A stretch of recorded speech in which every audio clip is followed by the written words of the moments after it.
Think you know what lurks in the depths of the ocean? While nearly 95% of our oceans haven't been explored yet, it's hard not to let your imagination run wild.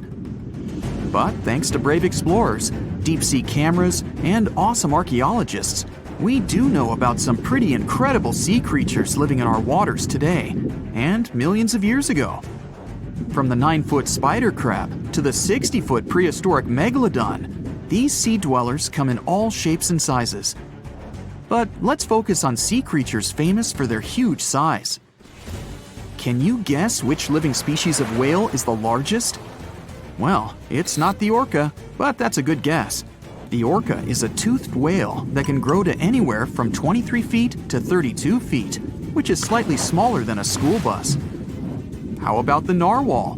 Nope, they're not the biggest either. These unicorns of the sea live mainly in Arctic waters and only grow 13 feet to 20 feet in length, and that's including their 9-foot tusk. Tired of guessing? Okay, I give in. The largest whale that still exists today is the blue whale. At a jaw-dropping 82 feet to 105 feet, the blue whale is not only the biggest whale we know of, but is currently the largest animal to have ever lived on Earth. Seriously. These animals are bigger than a T-Rex, and even the prehistoric megalodon. If you were to put a blue whale next to a school bus, it would look like it could swallow it. Think about that. According to National Geographic, a blue whale's tongue can weigh the same as an elephant, and their hearts can weigh as much as a car. That doesn't even sound possible.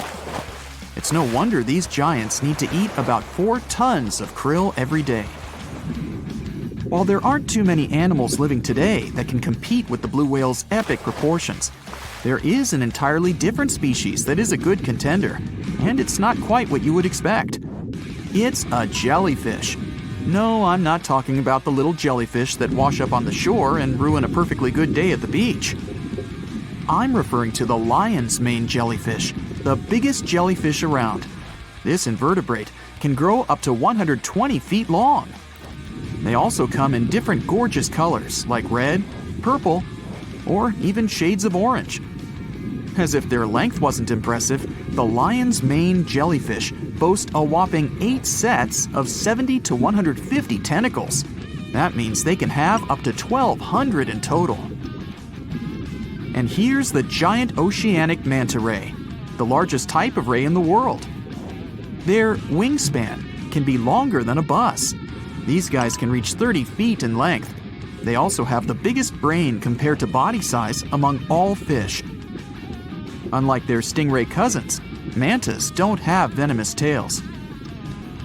And while the lion's mane jellyfish and the blue whale are yet to be beaten for the longest sea creature, there is one marine creature that can grow even larger in length. The Portuguese Physalia physalis, tentacles and all, can reach a length of 165 feet long, and that's according to mentalfloss.com. While this thing may look a lot like a jellyfish, it's actually known as a siphonophore, and there are hundreds and sometimes thousands of them that are genetically identical. Their long tentacles help the organism catch prey, and its sting is fatal to most animals, even humans in some cases. What's even creepier is that if one of the tentacles comes off the organism for whatever reason, it can float around the water for days before decomposing. Even if it's detached, this tentacle can still sting you. But don't go running out of the ocean just yet. Your chances of being hurt by a Portuguese Physalia physalis sting are pretty slim. However, if you do get stung, the side effects aren't pretty, with welts, stomach cramps, an elevated heart rate, and an upset stomach. While you don't want to go anywhere near these long creatures, they sure are pretty to look at. Check out all those colors. The Shastasaurus is the biggest marine reptile that has ever existed. These predators lived during the late Triassic period, about 210 million years ago. These amazing giants could reach lengths of up to 69 feet and weighed more than 75 tons. This made the Shastasaurus as heavy as a blue whale. And if you could stand this creature up vertically, it'd be as tall as a 7-story building. Despite appearances, the Shastasaurus was actually pretty slim for its size. Its ribcage was only 6 feet across. You'd think that this big guy was chowing down on other dinosaurs, but that's not the case at all. This reptile survived on a diet that consisted of small fish and cephalopods, like octopuses and squids. The Albertonectes is a bright representative of the plesiosaur family, meaning that this marine reptile had a small head on an incredibly long neck and large flipper-like limbs that helped it move through the water. These creatures occupied the seas around North America 76 to 70 million years ago. The length of this sea monster could reach 38 feet, with its neck taking up 23 feet of that length. Its neck was a true record breaker. It had a whopping 76 bones in it. No other animal known to humankind has had so many vertebrae in its neck. Scientists aren't sure why they needed such a lengthy neck. They might have used it to collect shellfish off the seabed, or perhaps it helped them capture their main prey, fish and squids. This aquatic reptile also had gastroliths in its stomachs. Some of them were as big as 5.5 inches in diameter. The Tylosaurus belonged to the mosasaur family. It dominated the shallow seas of North America about 85 to 80 million years ago. This was an enormous predator, with the biggest representatives reaching 45 feet in length. It had a narrow hydrodynamic body with a blunt, powerful head that the animal used to ram and stun its prey. Its body was equipped with agile flippers and a long tail decorated with a maneuverable fin. The Tylosaurus was a carnivore, and its diet included not only fish, turtles, and small sharks, but also other mosasaurs, plesiosaurs, and flightless birds. Meet Ophthalmosaurus. This prehistoric reptile thrived during the late Jurassic period and lived in oceans all over the world. Ophthalmosaurus weighed somewhere around 6,000 pounds and grew to approximately 16 feet long, according to newdinosaurs.com. That's about the same length as the beluga whale that exists today. It's too bad these guys went extinct before we had a chance to see them ourselves, as their cartoonish wide eyes and dolphin-like features are pretty darn cute. Of course, the Ophthalmosaurus evolved over time to become ophthalmologists, or eye doctors that we know today. No, that's just a lie. Just testing you. The Mosasaurus is a truly gigantic predator that dominated the seas all over the world about 66 million years ago. According to fossil evidence, some specimens could be more than 50 feet in length. This fact makes the Mosasaurus the biggest marine carnivore of its time. One of the most terrifying things about this creature was its crocodile-like head, decorated with literally hundreds of razor-sharp teeth, neatly organized in 2 rows on both jaws. The thing is that it was pretty challenging for the Mosasaurus to grab its prey in the water. That's why it had all these teeth, plus something special: pterygoid teeth anchored to the bones on the roof of its mouth. This made hunting and holding onto its prey much easier. The Styxosaurus belonged to the plesiosaur family and lived during the late Cretaceous period, around 85 to 70 million years ago. Upon first glance at this dinosaur, you might mistake it for a sea snake, and it'd be an honest mistake. Styxosauruses were about 35 feet in length, but over 16 feet of that consisted just of their long snake-like neck. They had a comparatively small body and weighed approximately 4 tons. Their mouths were full of razor-sharp cone-shaped teeth that they used to catch fish. They didn't need to chew their prey, thanks to the 200 small stones called gastroliths in their bellies that probably aided in digestion. At the same time, some scientists believe that the Styxosaurus used these stones to sink to the ocean bottom in search of particular types of fish. Looks kind of like Nessie to me. How heavy is the largest living snake? How can a snake eat a whale? Get ready, I'm about to answer these questions. Before the last ice age, giant mammals like mammoths ruled the world. The modern animal kingdom we're familiar with was shaped around 55 million years ago.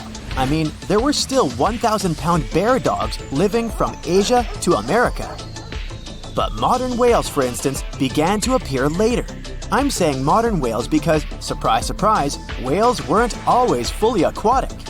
the ancestors of the ocean's biggest animals once walked on dry land. They had 4 legs and lived on the coast. Now, I want to introduce you to a snake that used to eat these whales, the Paleophis, a genus of a marine snake. Scientists say it's hard to understand how big the Paleophis was due to its fragmentary fossil record. They assume that it could have reached up to 40 feet long. Its fossils were found in different parts of the world, from England to Morocco and Virginia, USA. The Paleophis is extinct now, and sea snakes today are only about a quarter of the size this majestic creature used to be. So no need to worry about this underwater monster. But there once was an even bigger snake, the Titan boa. It was around 50 feet long and most likely weighed over a ton. It used to live in what is now known as northeastern Colombia around 60 to 58 million years ago. Scientists say that it mostly fed on fish. Another giant animal that lived in the past was the black Gigantopithecus. These primates aren't related to gorillas. They lived in the area of modern China. Some people believe that they're still alive, but so far, no one has laid eyes on them. Some people even go further and say that the stories of Bigfoot or Yeti are based on these animals. This rodent became extinct about 2 million years ago. Its main habitat was South America, more specifically, Uruguay.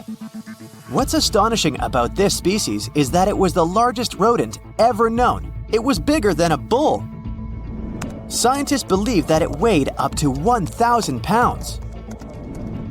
A distant relative of this rodent is still alive today. It's called the pacarana. It's a rare animal that lives in South America. It weighs up to 33 pounds and measures up to 31 inches, not including its cute and fluffy tail. The Arthropleura was an insect that lived in prehistoric times. Imagine a giant millipede measuring up to 8 feet in length. Here you go. It was one of the largest land animals of its era, about 315 million years ago. The Arthropleura's shell was covered with tough plates. These plates were there to protect the creature from damage. Most of the time, it burrowed into the ground to avoid becoming some other animal's dinner. Meet the megalodon. Millions of years ago, this shark lived in the ocean and ate other marine creatures. It had wide teeth, and its jaws were so powerful that the animal could finish off its prey with the force of its bite. It was one of the largest sharks to ever exist. Yet, this predator also went extinct. Scientists don't really know the reason. This made me wonder why animals were so big in the past. Nowadays, smaller creatures flee or hide from predators. But apparently, it wasn't like this before. Many centuries ago, animals didn't just run or hide, they fought back. Research suggests that this behavior may have been the most important motivation for prey to grow bigger. A study compared the skulls of ancient animals to those of their modern peers. The skulls of predatory animals have become shorter and narrower, while the skulls of the animals they hunted have become longer and broader. This means that predators learned to become experts in hunting, while prey worked on developing their defense skills. You see, a larger body size was a great advantage because it made it harder for predators to take down the animals they hunted. The bottom line, self-defense made prehistoric animals larger. The second reason why ancient animals were larger is related to their bones. They had hollow bones, which are lighter than solid bones. This type of bone allowed large animals to move quickly. Let's take sauropods. They were a dinosaur subgroup. Sauropods had giraffe-like long necks and snake-like long tails. Compared to their body size, their head was really tiny. But since their bones were quite light, they could move around without having to carry additional weight. The eating habits of these animals were also related to their body size. When experts examined the fossils of one extinct mammal species, they found out that these animals had a diet that was high in nutrients and low in fiber. And this mammal was the largest land animal of its period. In other words, following this diet, mammals could grow to be very large. There was plenty of food out there, so they didn't have to worry about finding it. Fun fact, these animals also took chewing out of the picture. They could swallow their food in large pieces instead of taking small bites. Environmental conditions also played an important role in the evolution of larger animals in prehistoric times. Those animals tended to live in warm, moist climates that provided them with a lot of food. They didn't have to compete for food sources. Researchers believe that because of these conditions, natural selection worked in a certain way. I mean, body size was more important than such traits as agility and speed. Oh, and did you know that large animals tend to produce more carbon dioxide? And ultimately, a bigger volume of carbon dioxide increases the amount of vegetation in the animal's habitat. As for the abundance of oxygen in the atmosphere at that time, it could be another vital element for some animals' growth. A good but scary example of an animal that benefited from the high levels of oxygen can be the cockroach of the Paleozoic era. At that time, cockroaches were the size of modern house cats. Now this one would give me the chills if I ever faced it. Ugh. What about today? Well, there are over 3,000 species of snakes on Earth. The smallest snake in the world is the Barbados thread snake. It's only around 4 inches long when fully grown, and the largest one? It's the reticulated python. This snake reaches around 20 feet in length. The longest python was discovered in 1912. It measured 32 feet long. As for the largest and heaviest reticulated python, it was named Medusa.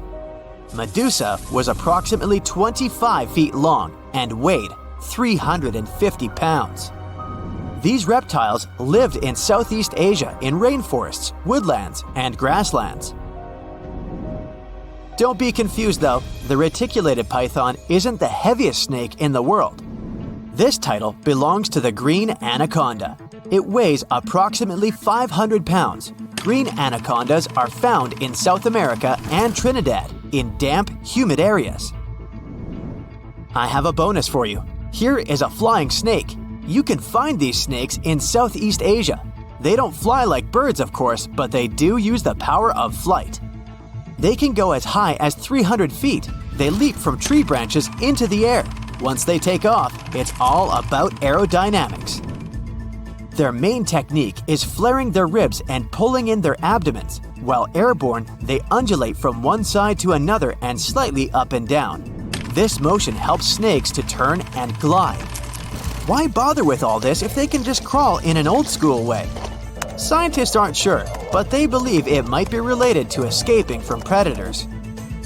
This way, they move from one tree to another without having to get down to the ground. Every now and then, people discover fossils of animals that lived millions of years ago. These ancient discoveries continue to capture our imagination. Which of these animals would you like to see alive? In a frosty Canadian park, hidden deep beneath layers of thick ice, scientists discovered a bizarre skeleton they named the Frozen Dragon. The skeleton had been in the frozen ice for millions of years. It took experts decades to work out the species of this strange fossil. It was identified as a new genus of pterosaur. Pterosaurs were massive flying reptiles with wingspans of over 16 feet. Their heads were 3.5 times the size of their bodies. Pterosaurs lived 76 million years ago when they soared above the dinosaurs. Scientists described them as the biggest, meanest, and most bizarre animals that ever flew.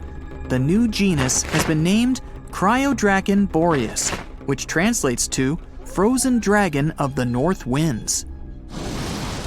In 2013, a young mountaineer was climbing one of the tallest mountains in Western Europe, Mont Blanc. He noticed a strange metal box poking out of the snow. The mountaineer pried the box open and found that it was filled with precious rubies, emeralds, and sapphires. The climber immediately handed the box to the authorities. It was discovered that the box likely belonged to a passenger on one of 2 flights from India that crashed into the mountain over 50 years ago. The box was valued to be worth over $200,000, and authorities are still searching for the heir to the small box of treasures. In northwest Siberia in 2007, a reindeer herder was on an outing with his sons when he noticed something strange in the ice. The man realized it was a frozen mammoth calf and immediately contacted the local museum. The calf was named Luba and was the best preserved mammoth mummy in the world at the time of its discovery. Luba had been in the ice for 41,800 years and is around 30 to 35 days old. From trunk to tail, the mammoth calf is roughly the same size as a large calf. If you're interested in seeing for yourself, Luba travels to museums all around the world. On the frozen continent of Antarctica, covered in layers of ice and snow, is Mount Erebus, the frozen volcano. The volcano was discovered in the middle of an eruption in 1841 by explorers on an Arctic expedition. The volcano is over 12,000 feet tall and has been active for the last 1.3 million years. Deep within the middle of the volcano is a huge crater filled with large volumes of molten lava. The volcano has occasional explosions, which means it's classified as being in continuing eruption. However, these eruptions are nothing to worry about because they're generally rather small. Back in 1991, two hikers were traveling across the Italian Alps when they stumbled across a body that they presumed to belong to a recently lost hiker. The duo trudged back down the mountain to report their unfortunate findings. Once the remains were recovered, it was clear that the body was not recent at all.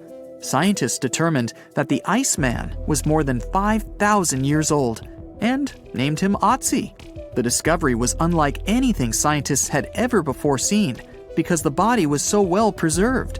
For years, Otzi was studied by scientists who discovered that our ancestors have a lot more in common with us than we ever knew before.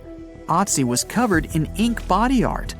Research done on the contents of his stomach revealed that his last meal was dry cured meat, similar to the bacon we eat today. Otzi has at least 19 relatives living today, somewhere in Central Europe. Scientists were researching ancient squirrel burrows in Siberia when they came across something interesting. One of the squirrels had hidden away precious seeds deep beneath the ground.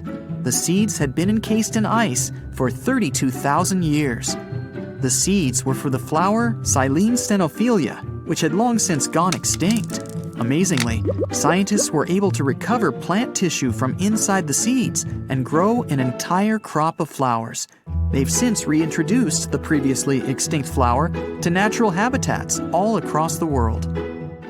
In 1930, a team of Norwegian scientists sailed around the Arctic Ocean, conducting research on the seas and glaciers. They reached White Island, a dangerous and icy land no human had set foot on before, or so they thought. The scientists were shocked to discover the tip of a small boat sticking out of the snow.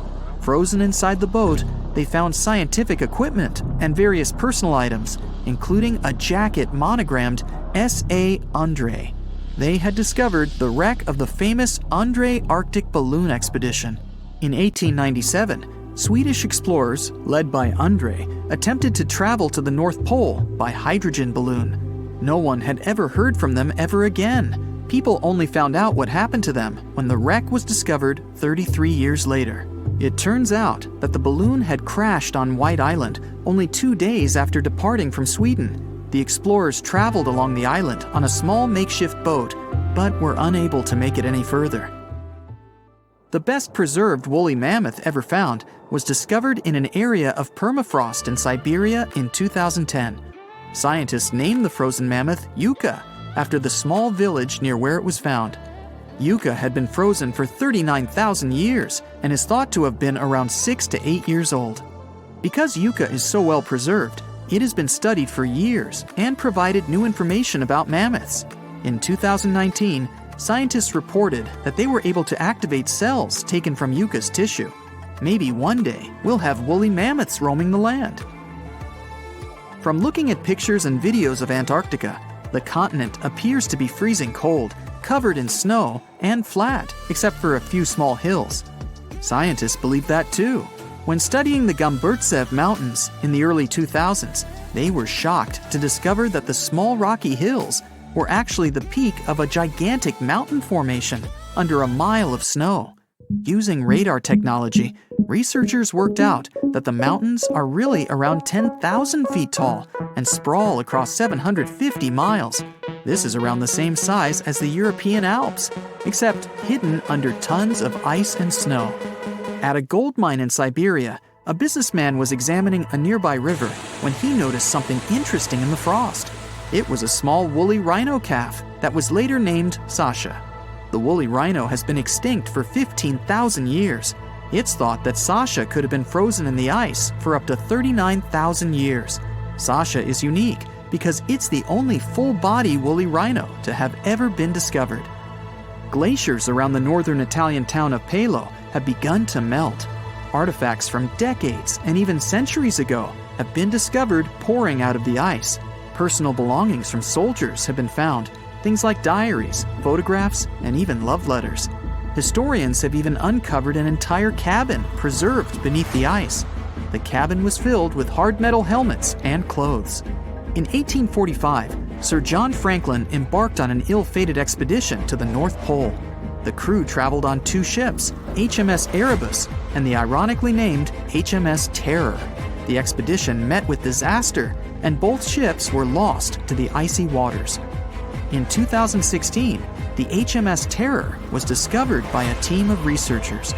Despite being lost for 170 years, the freezing cold waters had maintained the ship in pristine condition. Scientists described the ship as frozen in time. Dinner plates and glasses were still on shelves, beds and desks were still in order, and even the passengers' luggage appeared to be in good condition. The HMS Erebus was also discovered nearby, but due to changing water conditions, the ship wasn't in great shape. The glacial ice surrounding a mountain passageway in Norway that was notoriously used by the Vikings has revealed hundreds of ancient artifacts. One of these artifacts was a giant unopened wooden box that was welded together. Researchers were beside themselves with anticipation, waiting to open this box. They believed it would be filled with Viking treasures or artifacts that would give us an insight into ancient society. When they opened the box, all that was inside was a plain old beeswax candle. It turns out that this box wasn't actually as old as they thought it was. By analyzing the candle, they discovered that the box dates back to the 17th century. The age of the Vikings had ended by the 11th century. It's likely that the candle box belonged to a farmer who was shipping it from his summer farm to his winter farm to light up the long nights. Octopuses have 3 hearts. 2 of them pump blood to the gills, while the bigger heart circulates blood to the rest of their body. They also have 9 brains. There's the large central one, but also each of their 8 arms has a mini brain of its own, which is why they can act independently.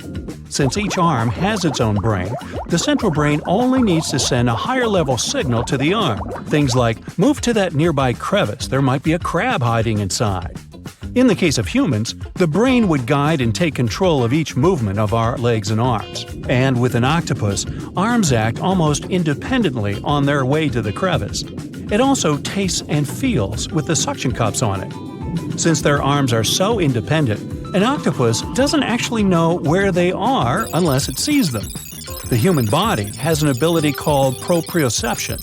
Thanks to it, we know where our arm is, even if we hold it, let's say, behind our back. 1816 is known as the year when summer didn't come. In April 1815, there was a massive explosion on Mount Tambora in Indonesia. It sent enormous clouds of volcanic ash up into the atmosphere. The majority of the northern hemisphere got covered with a shroud of dust and dirt and kind of refused to settle. In June of the following year, the cold winter didn't just come to an end. Frost damaged crops, and snow and rain persisted during the whole summer. In Iceland, you'll find some of the most breathtaking sceneries on our planet. Jagged mountains, fjords, hot geysers, ice fields carved into the landscape. Stunning yet intriguingly black sand beaches, such as Reynisfjara Beach. Most of the sand on beaches is generally formed from rocks that have broken down because of weather changes and erosion through thousands or even millions of years. And on Reynisfjara, the sand is a striking black color, and that's because of volcanic activity. Lava came out of an erupting volcano, got to the surface, cooled, and then hardened in the Atlantic Ocean, creating such a fascinating black cube. This beach is so magically stunning, but it's also very dangerous because of its sneakier waves. That's when a few smaller waves join together into a single, really big one. This phenomenon can happen when ocean currents force waves together, or in the case of rainosphera, when such waves come from an offshore underground cliff and get an even stronger pulling effect. Considering the ocean's low temperatures too, it's definitely better to just take pictures from a safe spot. Some trees talk to each other, not the way we do of course, but for example, acacia trees that grow over the African savanna can warn each other if there's something dangerous coming. When some animals, such as antelopes, gobble up its leaves, the tree immediately starts producing more tannin, which is toxic to animals. They also emit a special type of gas that travels through the air and warns other trees they should protect themselves too. You're stargazing, such a chill night, and then a flash of bright light streaks through the night sky. A shooting star, so cool. But what we see is not actually a star, although we call it that way. They're meteors, which are basically small chunks of dust and rock moving through space. As they're passing through our atmosphere, they cause something called friction when one thing rubs against another, and that's why they glow. Also, the friction causes heat. Dust and rocks get extremely hot as they fly through the atmosphere, and the heat makes them glow until the moment they burn out and turn into what we call the shooting star. Sunsets in deserts are extremely beautiful because of the spectacular colors they produce a bit more than elsewhere. Sunlight consists of various shades of the color spectrum. When the sun is high in the sky, these colors mix together and our eyes see them as white. But as the sun gets lower, its rays have to go through a thicker layer of atmosphere before they get to us. The atmosphere then scatters shorter wavelengths of light, like blue and purple, before we can even see them. That's why the longer orange and red wavelengths stand out. In urban environments, air pollution can make sunset colors duller than everywhere. The clean air in deserts allow the vivid colors coming from the sun to shine through at twilight.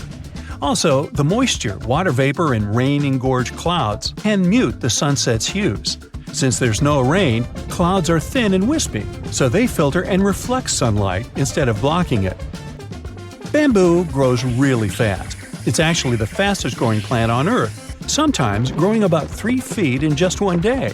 You can find it in dense forests, where only a little light gets to the ground, which means bamboo is under strong pressure to reach the sunlight as quickly as it can. There's an underground stem that connects bamboo shoots to their parent plant, so the shoot doesn't really need leaves of its own until it gets to its full height. Also, bamboo grows faster than other plants because it doesn't waste its time and energy on growing rings that thicken the stalk. It's just a thin, hollow stick that grows straight up. You'll notice some of the big trees have shallow root systems, sometimes even 10 inches deep in the ground. The roots generally need access to oxygen and water, and they can mostly find it in special underground pockets called soil pores. When a tree has ideal moisture and soil conditions, it can send roots deeper down under the surface and get what it needs. But most of the time, conditions are not perfect, considering bedrock, stones, and compact soil that physically prevents the roots from going down. Such obstacles also prevent the roots from getting the needed oxygen. So, when life gets tough, the tree will take an easier option. Its roots will stay close to the surface and spread out in different directions. Drought conditions are another reason trees can have shallow root systems. By staying closer to the surface, they can take most of the rainfall collection. Plants are exposed to the sunlight most of the time, but they still don't get sunburned. They appeared on land about 700 million years ago, and one of the key things they needed to survive was something that would protect them against the ultraviolet rays coming from the sun. Those in the sea had seawater as protection. UV radiation is mostly responsible for sunburn, so land plants developed a special protein that detects it. This protein sends signals to the cells to protect the plant from the damage and effects of UV radiation. Basically, it's like they produce their own natural sunscreen, but this still doesn't mean they're 100% protected. You know that common belief that if you water plants in the midday sunshine, this can cause their sunburn? Some think droplets of water act as tiny lenses and then focus the sunlight onto the leaf surface. But they're not strong enough to actually focus sunlight from a water droplet onto the surface of a leaf. It's just that their natural sunscreen doesn't mean total protection. Too much exposure to UV radiation damages cells in the leaves and bark of the majority of plants. Earth's core is as hot as the surface of the sun. You'd think it could easily melt our entire planet, especially since the core is only 1,800 miles away from the surface. If the sun were so close, we'd be like French fries. But we're alive because the center of the sun is surrounded by a mantle of rock that's mostly solid. The crust we walk on actually floats on that mantle and protects us. If the sun was close, we'd only have empty space to protect us, and you and I wouldn't be talking. Also, to melt the entire planet, you'd need way more energy than the heat in its core. So there. Wanna high-five a sea creature? Well, put your hand up for the Tasmanian red handfish. This fish doesn't swim like a fish. It walks. It uses its flipper-like hands to stroll around on the ocean floor. These bottom walkers are disturbed by swimmers and boats a lot. Some people even want to take them home as pets.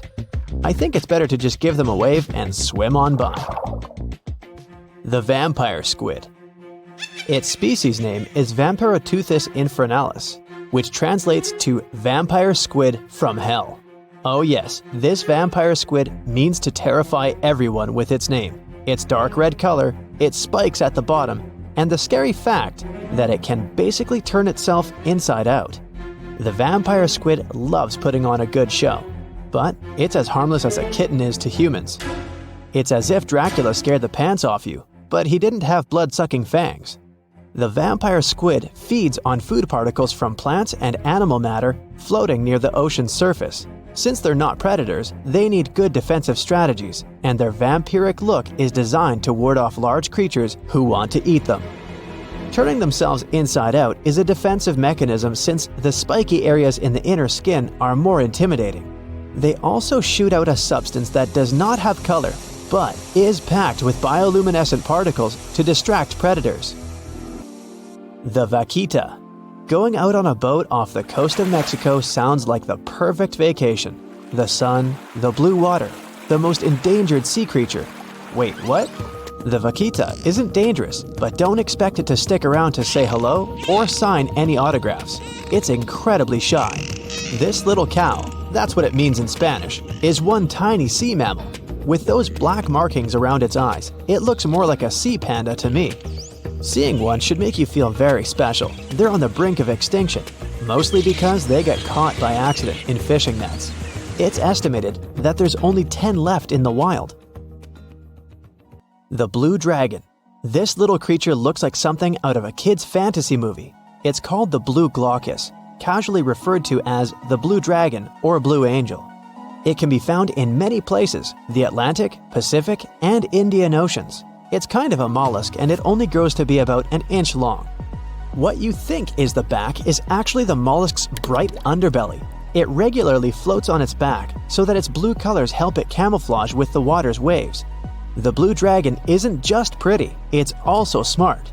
It usually feasts on Portuguese man-o'-wars, also known as Physalia physalis.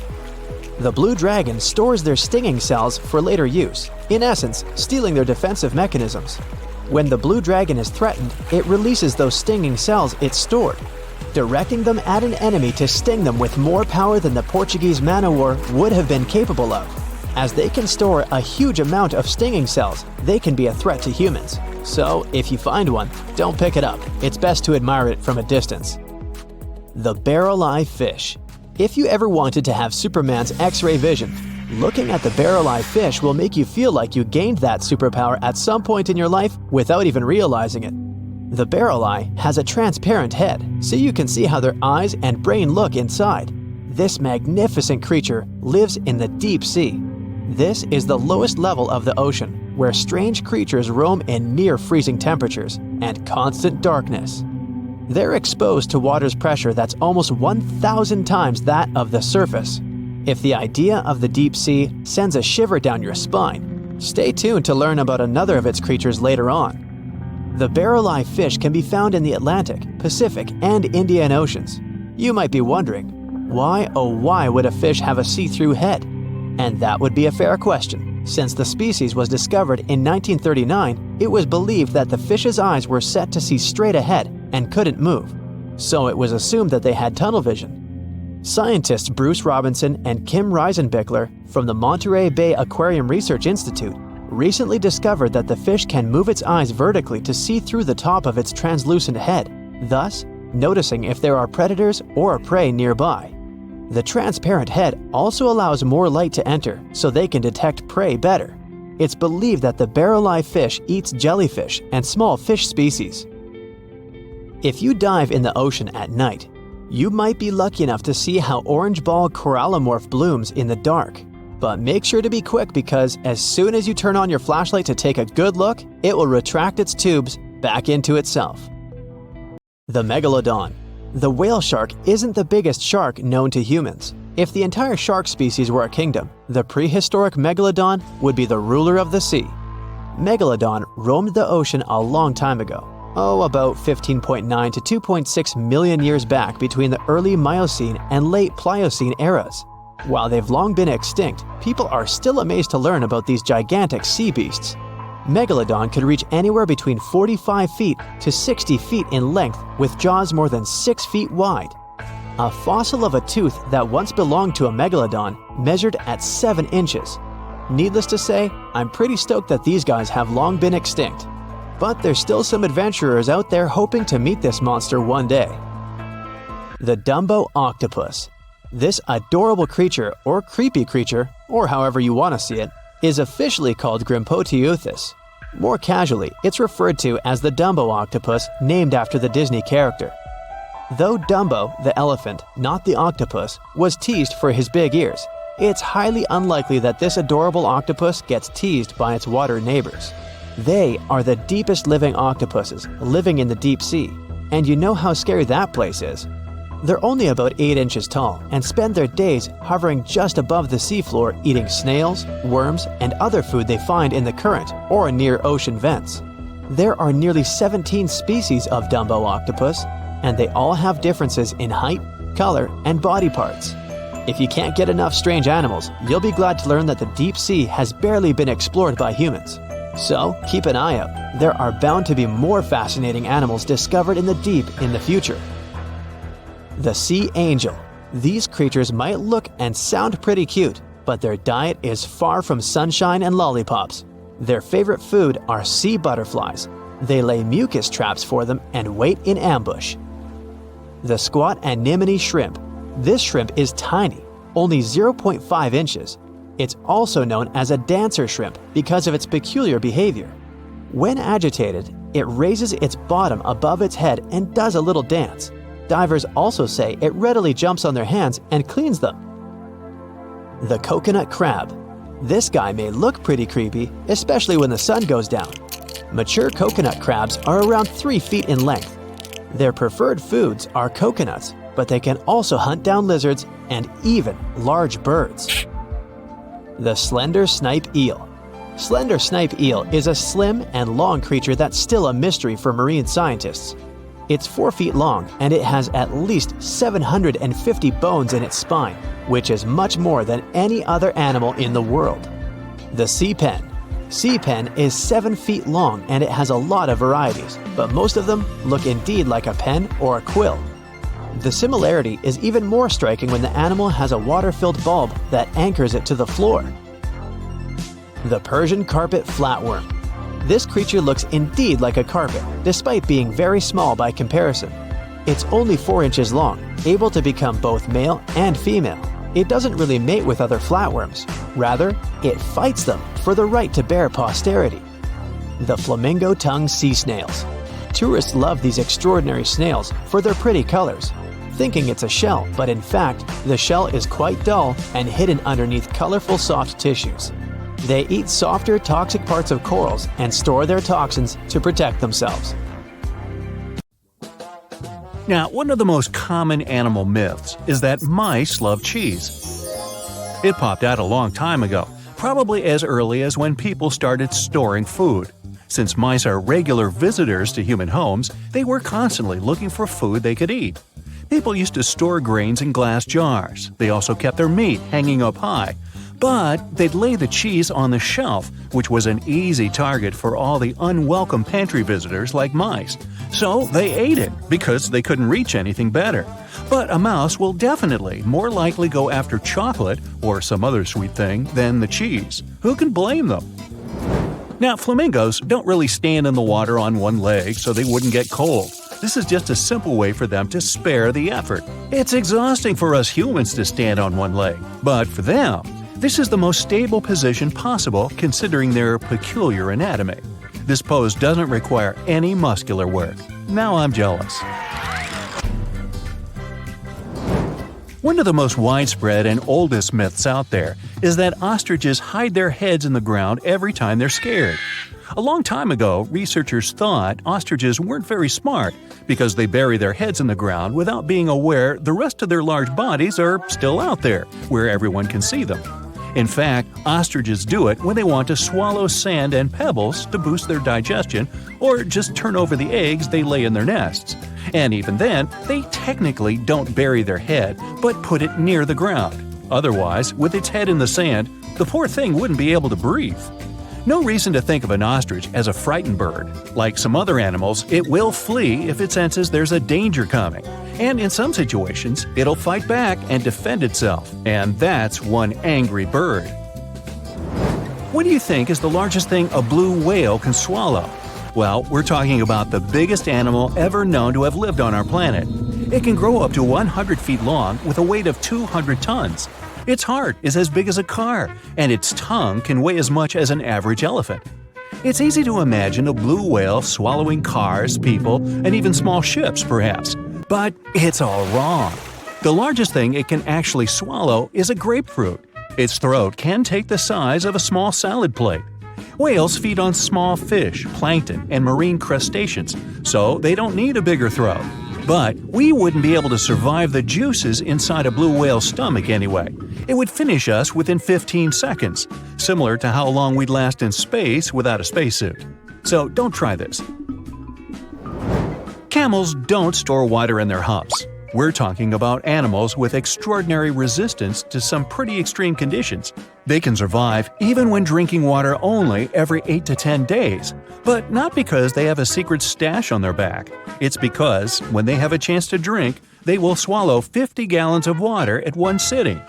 They mostly use it to replenish 30% of their total body weight, an amount they can lose by dehydration. So, they lose a lot of water but quickly regain it. Their humps are where they deposit fat, but it's not for producing water. The oxygen camels would need to inhale would cause them to lose too much water because it would evaporate through their lungs. That's why they use fat as a nutritional source for energy. This helps them survive in arid regions and times of scarcity.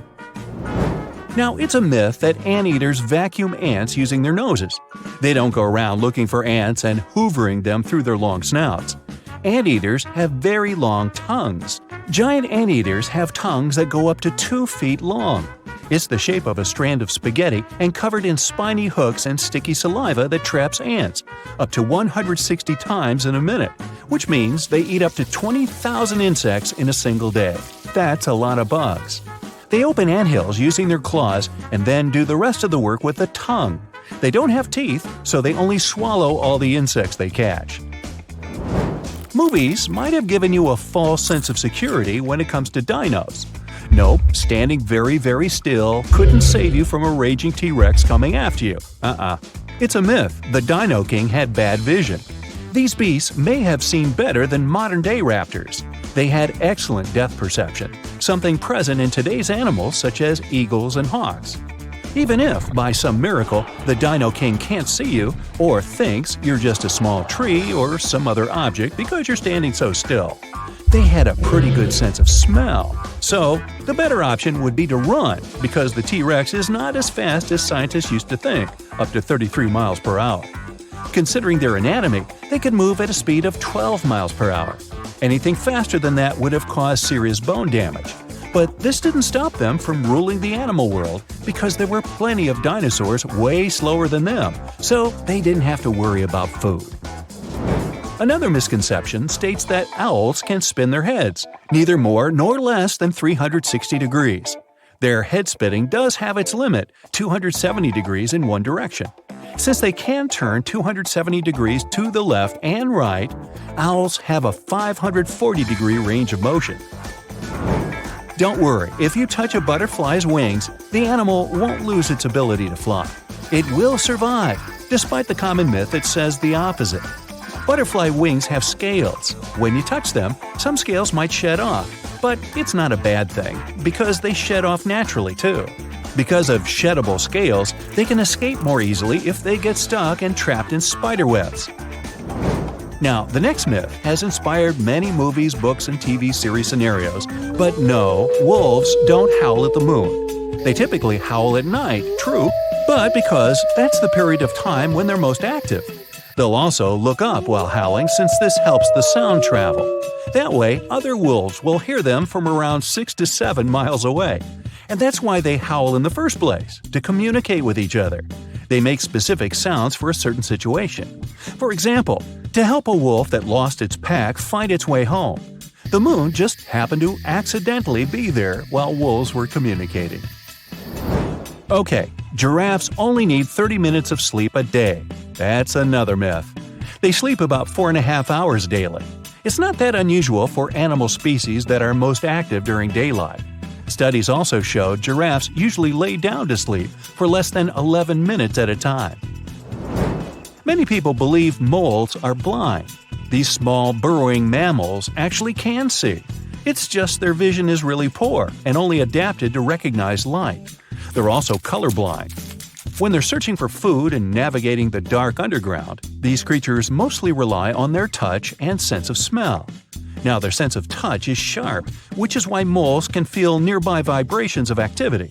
This helps them avoid danger or find their next meal more easily, like millipedes, worms, centipedes, and other invertebrates. Yum! They're really fast at digging and can dig a couple of inches per minute. In the winter, animals hibernate, not because it's too cold for them to be outside, but because there isn't enough food during that period. When an animal is in hibernation, its heart rate, body temperature, breathing, and other metabolic activities slow down significantly. That's how they conserve energy. Chipmunks, bats, turtles, snakes, they all hibernate during the winter, which saves them energy for other seasons when they get more active and are capable of getting more food. I'd say bears too, but they're not the true hibernators. If you try waking one up during the winter when you believe the animal is sleeping, you might end up having a bad time. Now, they do slow down, which means they sleep for extended periods of time. They're still not asleep for the entire winter season, and you can easily wake them during their sleep, so let's not. Now, don't believe myths. Earwigs won't lay eggs in your ears. Yup, despite their name, they're not that interested in your ears. Well, at least there's no evidence they'd want to go there. They prefer to spend their time in dark, moist places, such as under tree bark or in soil. So, your ears are off the hook. The sky suddenly turns orange. All you can see as you look up are millions of butterflies. You just got lucky to witness the spectacular natural show, the annual migration of monarch butterflies. Every fall, as the days get shorter and the temperatures go down in the northeastern US and Canada, these beautiful creatures leave their summer breeding grounds. They travel up to 3,000 miles to Mexico and never come back. Their perfect overwintering ground is high in the mountains. Millions of monarch butterflies are safe there in the canopy of OML fir trees. Once the winter is over, it's time for them to go back up north. They make a stopover around Texas to mate and lay eggs on milkweed plants. A few days later, these eggs turn into caterpillars that feed on the plant until they transform into grown-up butterflies. Now, it's their turn to continue the journey up north until they find a new breeding ground. This way, generations keep changing en route, and it may take up to 5 of them to get to the final destination back in Canada. It's a natural mystery how the butterflies traveling south live up to 8 months traveling with the air currents. The same species going back completes its life cycle in 5 to 7 weeks. Scientists still don't know why the monarchs migrate and how they find their way. It could be connected with the blooming of milkweed plants, their primary food source. They probably find their way around based on the position of the sun.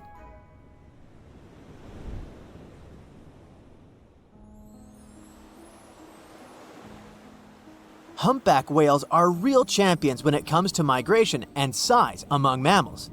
They cover a distance of up to 5,000 miles following their lunch. In the summer, they move towards the poles to colder waters, where there's plenty of krill and small fish. In the winter, they go south towards the equator's tropical waters. They also travel to mate. They have specific locations where they gather to do it. During the winter breeding season, you can hear male humpback whales sing, most likely to attract females or mark their territory.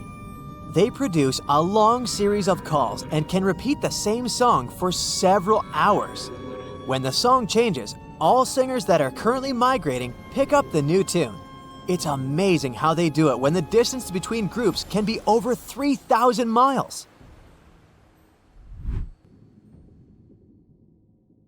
Sea turtles migrate for more sentimental reasons. For hundreds of millions of years, these cute family guys return to the exact place where they were born to lay their eggs. They can cover up to thousands of miles, mostly when the seasons change and the waters are of a comfortable temperature. It could take them years, since some of them travel across the Pacific Ocean between Indonesia and the west coast of the United States and Canada, which is a total of 10,000 miles. But how do they find the exact spot they need if their parents can't just send them a geotag? Scientists have found out that they navigate using the invisible lines of the Earth's magnetic field. It turns out that each part of the coastline has its unique magnetic characteristics. The turtles remember theirs and travel using their internal compass. The magnetic field changes slowly but surely, so they have to shift their nesting sites accordingly. Salmon are born in freshwater streams and move to the ocean as juveniles. Atlantic salmon are brown and spotted as they cover hundreds of miles in fresh water and turn silvery in the ocean, where they travel for up to 1,000 miles. Adult salmon stay in the ocean for 1 to 5 years, feeding mostly on zooplankton. Then it's time for them to go back to freshwater to spawn. On their way back to the breeding grounds, they have to ascend thousands of feet against the current in mountain streams. This challenging journey is called a salmon run. They set on this run because they know the stream they're headed to will be good for spawning, and they'll meet the right species to mate with. Young salmon remember the smell of their home stream and probably even take note of various points along the way to the ocean to find it again. Just like sea turtles, they use the Earth's magnetic field as a compass for their travels. Pacific salmon and most male Atlantic salmon only live for a few weeks after spawning, and some female Atlantic salmon survive and migrate back to the ocean. Caribou, better known as reindeer, are the champs when it comes to migration distance among land mammals. Every spring, they cover a distance of around 400 miles in Alaska, from their winter to their summer feeding grounds. Individuals cover up to 3,000 miles, but herd migration is way more spectacular. The largest herd has at least 260,000 members, and its migration territory covers an area larger than California. Scientists put radio tracker collars on some herd members and take thousands of photos to count them all. This census is organized every 3 years in good weather conditions to see if the population figures are rising or falling and track their migration patterns. Caribou grow through all this migration trouble to safely raise their newborn young. They reach remote grounds where golden eagles, wolves, and grizzly bears won't bother the youngsters during their first, most vulnerable days. Another good excuse to hit the road up north for them is to save themselves from mosquitoes, which would be a huge problem in warmer months. Plus, they get fresh seasonal foods from the areas they stay in. Their migration helps fertilize the grounds they pass by, which means the tundra should thank them for regenerating and protecting its grasslands. Wildebeest, also known as gnus, are relatives of antelopes and gazelles. They spend most of their lives in the Serengeti plains of southeastern Africa, grazing on the grassy savannas. Every year at the end of the rainy season, normally in May or June, millions of wildebeest head northwest in search of greener pastures and then back again. This migration is so spectacular that it's considered one of the 7 wonders of the natural world. Sadly, not all wildebeest make it to their final destination, as they have to cross rivers full of giant crocodiles and pass by hungry lions and other predators.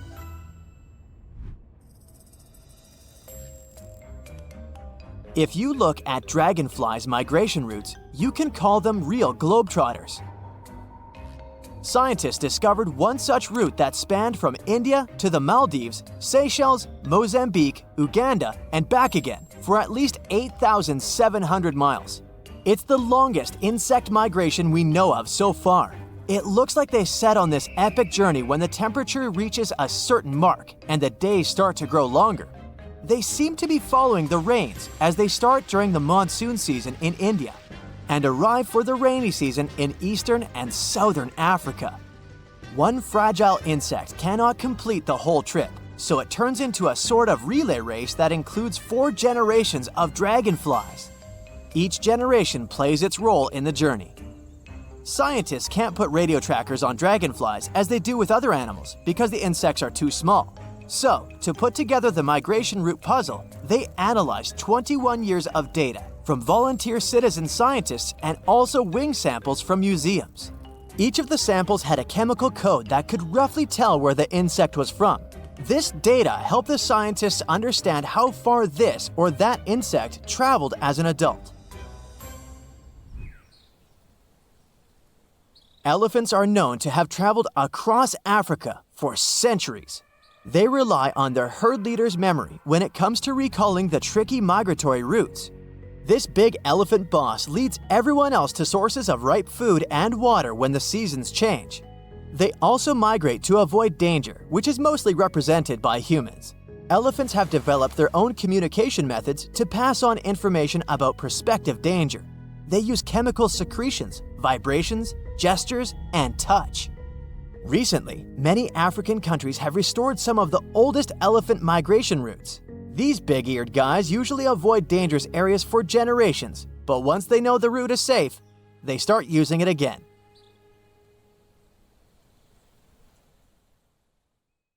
Your heart is racing. You're running for your life from one of the biggest creatures you've ever seen. A giant reptile on 2 legs, sprinting right behind you. You hear the sound of a raging river next to you, but decide not to jump in. Thick leaves and bushes keep blocking your path, and you keep getting stuck in the mud. Everything around you is out to get you, and there's nowhere to hide. You spot a hollowed-out tree trunk and crawl inside. Whatever's out there is getting closer and closer. You hear deep guttural breathing and huge stomping. It's getting closer. You see a large tail from a crack in the tree trunk, swinging and knocking down bushes and small trees. Whatever it is, it's sniffing you out like those dogs at the airport. And right next to your face are giant bugs the size of a house cat. Perfect. You've always been scared to even look at crawly little things, but this one's so close and so big, you can actually see its facial features. It's looking at you like you're the alien. You want to scream, but can't. Then, out of the darkness, more bugs. They're curious things, flicking their antennas all over your body.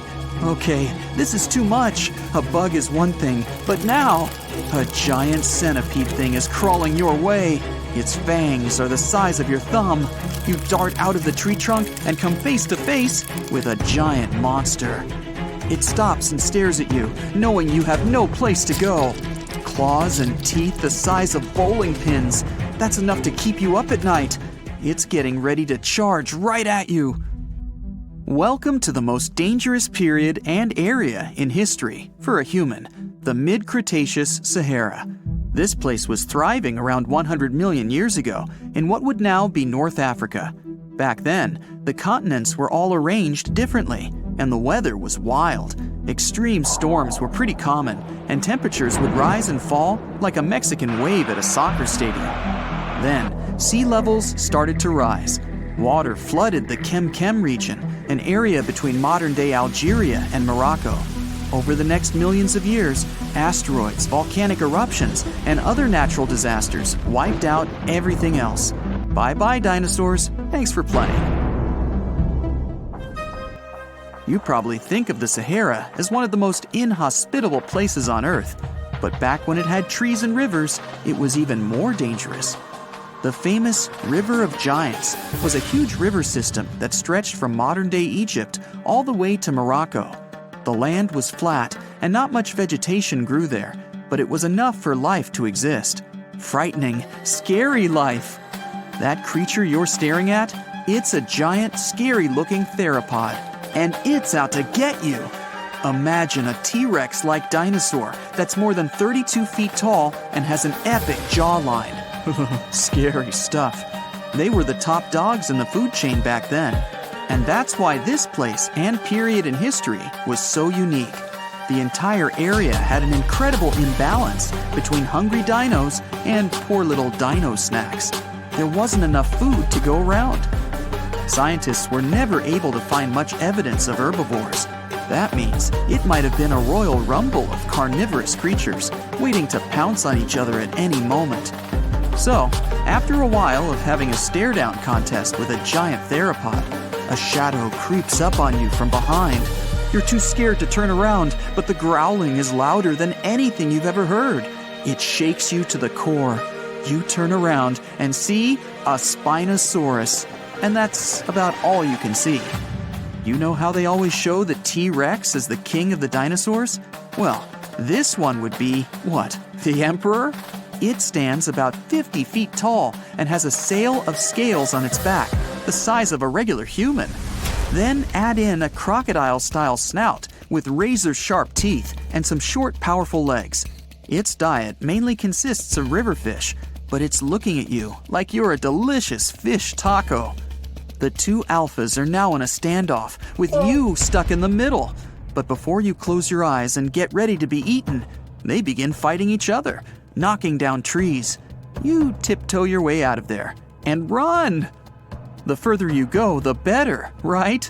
Wrong. Not here, because everywhere you go, there's going to be something dangerous. During this period, there was danger in the sky, in the water, and on land. There were small mammals scurrying around here and there, but they mostly stayed in the shadows to avoid danger.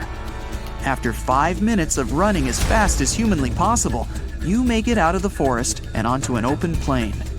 Bad move. Now there's nowhere to hide. Suddenly, you hear another shriek. You look behind you. Nothing. It's just short grass everywhere. Then you tilt your head up to the sky and see what looks like a giant bird. Only these are technically flying crocodiles. There were plenty of huge pterosaurs that ruled the skies. Alanqua saharica was a flying reptile that may have eaten fish in the river. Those fish must have been tasty. It had a huge wingspan and long, slender jaws. Oh, and it was the size of a small bus. This one found you and is racing down to catch you. You run for your life, again. And this time, there's no place to hide. Suddenly, you feel talons grasping onto you and you're lifted off the ground. You soar up. If you weren't scared out of your mind, you might have noticed how beautiful the giant river channels below you are. The Alanqua maneuvers like a fighter jet, headed for the mountains, dodging all obstacles. You see a large nest with some mini beasts in it. They're hungry and as large as you. Not a great combination. You try to break free, but it's impossible. The creature drops you in the middle of the nest and flies off. You try to cover yourself, but the little ones keep pecking away. It's only a matter of time before it's too late. You look down below you and see the river. You can't tell how deep it is, but it's got a really strong current. You're out of options. You dive into the raging river and get dragged along with the current. Safe for now-ish. Imagine it's 2021. You're walking along one of the hottest and driest places on Earth, the middle of the Sahara Desert, only to find fossils of oversized fish. They ranged from bite size to bus size. Even freshwater sharks lived there. These weren't your average little fishies. Judging by their teeth, those guys meant business. You might even find a giant sea turtle swimming around. Okay, back to your wacky adventure. Luckily, you wash up on a safe sandy part of the river where you're able to relax. You drink some river water and try to find a safe place to make camp. Every noise you hear makes you jump. You sit down and try to enjoy the calmness of ancient Earth. Just when you feel you can finally catch your breath, you see a Spinosaurus walking along the river on the prowl. You run off and hide under a bush. It passes you by. You're safe. Or not. It turns, shakes the bushes, and sees you. Just then, a large boom scares it away. It's the sound of you jolting awake. You turn on the light and see your cat staring at you. Those dinosaurs seem so real, probably because of that documentary you were watching right before bed. The entire mid-Cretaceous ecosystem depended on rivers for daily life. Just like all ancient civilizations, rivers were essential for the creatures of the time. And very recently, scientists discovered a new species of snakes that went extinct back then, with no known descendants. To understand these ancient ecosystems, it's important to know a lot about fossils. You might find two different fossils side by side, but those animals might have lived millions of years apart. Today, I'm going to tell you about creatures that had unique features which allowed them to grow to incredible sizes. They were some of the most impressive animals to have ever existed on our planet. The Argentinosaurus is a genus of sauropod dinosaurs that lived approximately 97 million years ago in what is now South America. Scientists think it was one of the largest land animals ever, with a length of up to 100 feet and a weight of up to 100 tons. A farmer stumbled upon a giant leg bone while tending his cattle. That's how he discovered the first fossils of the Argentinosaurus in Argentina in 1987. Further excavations uncovered more bones, revealing a massive dinosaur that would have dwarfed most other animals of its time. The Spinosaurus, meaning spine lizard, is a genus of theropod dinosaur that lived around 97 million years ago in what is now North Africa. It is believed to be one of the largest carnivorous dinosaurs to ever exist, with a length of up to 60 feet and a weight of up to 23 tons. The Spinosaurus is known for its distinctive elongated sail-like structure on its back. It was likely used for thermoregulation. It also had long crocodile-like jaws that were lined with sharp teeth. This allowed the creature to catch and eat large prey, such as fish, crocodiles, and other dinosaurs. The first fossils of the Spinosaurus were discovered in Egypt in 1912. The sperm whale, Physeter macrocephalus, is a species of toothed whale that is the largest toothed predator on Earth. It also has the largest brain of any animal species. It is found in oceans all over the world and can dive to depths of up to 7,000 feet in search of food. You can easily recognize sperm whales by their massive, block-shaped heads, which can measure up to 1/3 of their total body length. They have dark brown or grayish-blue skin and a distinctive wrinkled appearance. The Titanoboa is an extinct genus of a giant snake that lived approximately 58 million years ago. It is considered to be the largest known snake ever. It could grow up to 42 feet and weighed around 2,500 pounds. The first fossils of the Titanoboa were discovered in a coal mine in Colombia in 2004. This discovery meant a lot because it provided insights into the size and behavior of snakes during the Paleocene era, as well as the overall climate and ecosystem of the time. The blue whale, Balænoptera musculus, is the largest animal on Earth, measuring up to 100 feet in length and weighing as much as 200 tons. These marine mammals are found in oceans all over the world and can live up to 90 years. Blue whales have a long, streamlined body that is usually blue-gray in color with mottled patterns. They have a small dorsal fin and 2 pectoral fins that are about 1/3 the length of their body. Blue whales feed on tiny shrimp-like creatures called krill, and they eat a lot. A single adult blue whale can eat up to 8,000 pounds of krill in a day. The Leadsichthus is an extinct genus of large, bony fish that lived during the Jurassic period, approximately 155 million years ago. It is believed to be one of the largest fish that have ever lived. Some estimates suggest that it could grow up to 55 feet in length. The first fossils of Leadsichthus were discovered in England in the 19th century, and more recent discoveries have been made in other parts of Europe, South America, and Africa. Despite its enormous size, the Leadsichthus was a filter feeder, similar to modern-day whale sharks, and likely fed on plankton and other small organisms. The creature did it by simply swimming with its enormous mouth open, filtering water through its gills. The pterodostro is an extinct species of flamingo-like birds that lived approximately 35 million years ago. They were relatively small birds with a wingspan of about 2-3 feet. And they were known for their distinctive long, narrow beaks equipped with comb-like structures used for filter feeding. The pterodostro lived in shallow bodies of water, like lakes and lagoons, and mostly fed on small crustaceans and other tiny organisms. The animal filtered them from the water using the comb-like structures on the inside of its beak while swimming through the water. The African elephant is the largest land animal on Earth and one of the most recognizable ones. There are two species of the African elephant, the savanna elephant, Loxodonta africana, and the forest elephant, Loxodonta cyclotis. You can see them in various parts of sub-Saharan Africa. These creatures can be identified by their large size, gray skin, and long trunks. African elephants can grow up to 13 feet tall and weigh up to 14,000 pounds, depending on the species and gender. The legend goes that a dwarf named Fafnir was famous for his strength and courage. Because of his qualities, he was tasked with protecting their kingdom. Dwarves were known to gather a lot of wealth, so a bit of added security was a must. I mean, they lived in a house made from gold and precious gems. But Fafnir also had another special talent. He was able to shapeshift.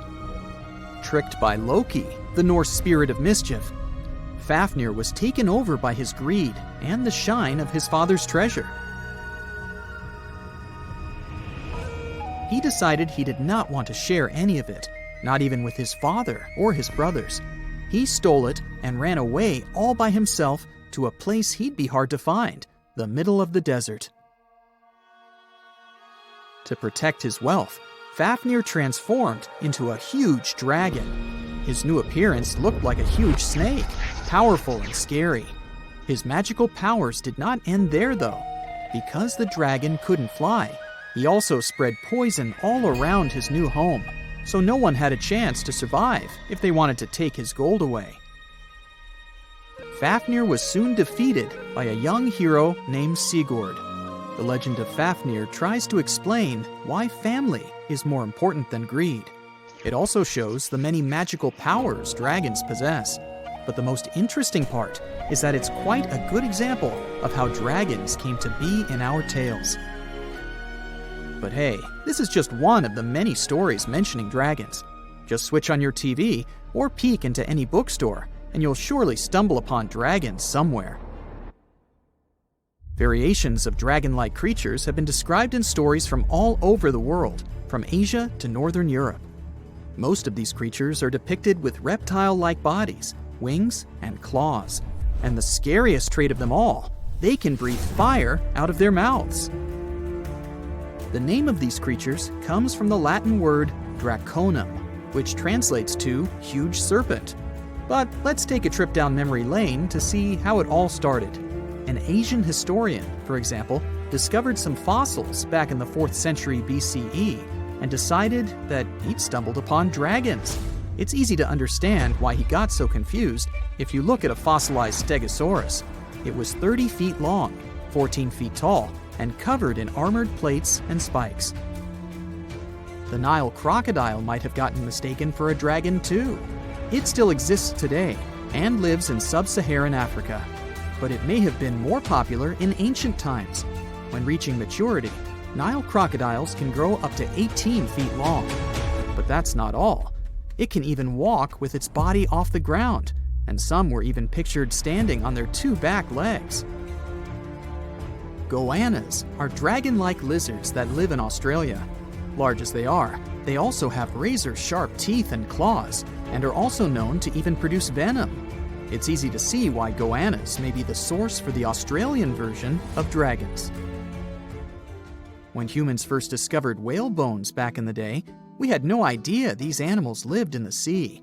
Given their size, we surely must have thought they were dangerous. And because we rarely see whales, if we don't go underwater of course, they were poorly understood and easily mistaken for dragons too. Probably the most interesting source of dragon mythology is actually the human brain. In a book called An Instinct for Dragons, there was a theory which claimed that dragons existed in almost all ancient cultures because we had evolved to fear large predators to survive. We aren't the only mammals to do this. Monkeys have an innate fear of snakes and large cats too, for example. When you combine these natural traits with folklore, you get a lot of dragon stories everywhere, adapted to each region. Reptilian beasts with magical powers date back as far as the origins of human civilization itself. I'm talking about ancient Mesopotamia. Humans back then used to believe in all sorts of creatures, but their head spirit was Marduk, the patron of the city of Babylon. If you look at the artwork from back then, Marduk was depicted with a snake-like dragon at his side. It could be either nice or vengeful, depending on what mood it was in. If you want to sign up to become a dragon, the first thing they'll ask you at the interview will be if you can breathe fire, of course. So scientists have tried to look into some ways that could make it real for dragons to breathe out fire without damaging their throats. To do that, they examined the bombardier beetle. This eccentric insect can pack up some really hot substances in its belly. Once the creature gets bothered by something, it shoots out a fiery load of chemicals. In all fairness, it's not really fire, but it does burn, so it's close enough. Going back to dragons, they'd need to have similar glands in their throats to produce the same effect. But where do dragons come from? They didn't just appear out of nowhere, regardless of the source you consult. Some tales, like that of Fafnir, say that even humans can turn into dragons, but the most popular theory is that dragons start out as eggs. Some sources even draft a series of stages a dragon has to go through during its life. Everything starts with hatching. Dragons are said to eat their way out of those shells and break the sides of the egg. Then there's the wormling stage, which is what dragon specialists, or dragonologists if you like, call a newly hatched dragon. It's still small and weak, but don't worry, it can take care of itself pretty well. The rest of a dragon's life stages are pretty self-explanatory. There are grown-up dragons, then ancient ones. A dragon's life ends when it reaches the twilight stage. Some sources claim dragons never stopped growing. Others even say they never reach the end of their lives.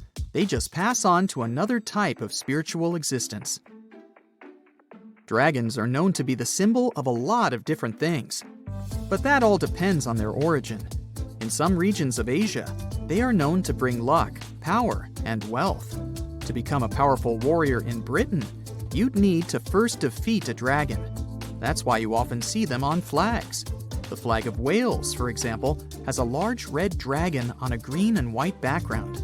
Western stories aren't as nice to dragons. They are often seen as evil and vengeful. Another myth associated with dragons is that they love gold and precious stones. This greedy side of their temperament seems to date back to ancient Greece, where dragons were tasked with guarding treasures. Some of these guarding dragons were seen in such tales as The Hobbit and in the Harry Potter series. As for dragons' magical abilities, they also vary a lot. Some were said to have blood with supernatural properties. Some were rumored to be able to speak. Others were famous for their wisdom. A lot of dragons in ancient literature could fly or shapeshift, even into humans. Some real-life creatures got their names thanks to bearing a resemblance to dragons, like the dragonfly that has more than 5,000 subspecies we know about. It got its name from folklore tales. as Europeans in the Middle Ages saw it as an evil insect. Dragonflies were accused of some really nasty things, like biting people's eyes and mouths. But the creature that resembles mythical dragons most is a reptile called the flying dragon. They're seen in wooded areas of Southeast Asia. They don't really have wings per se, but parts of their ribs are elongated to support some extra skin that allows them to leap through the air between trees. Those wings are also brightly colored and contrast with their brown bodies.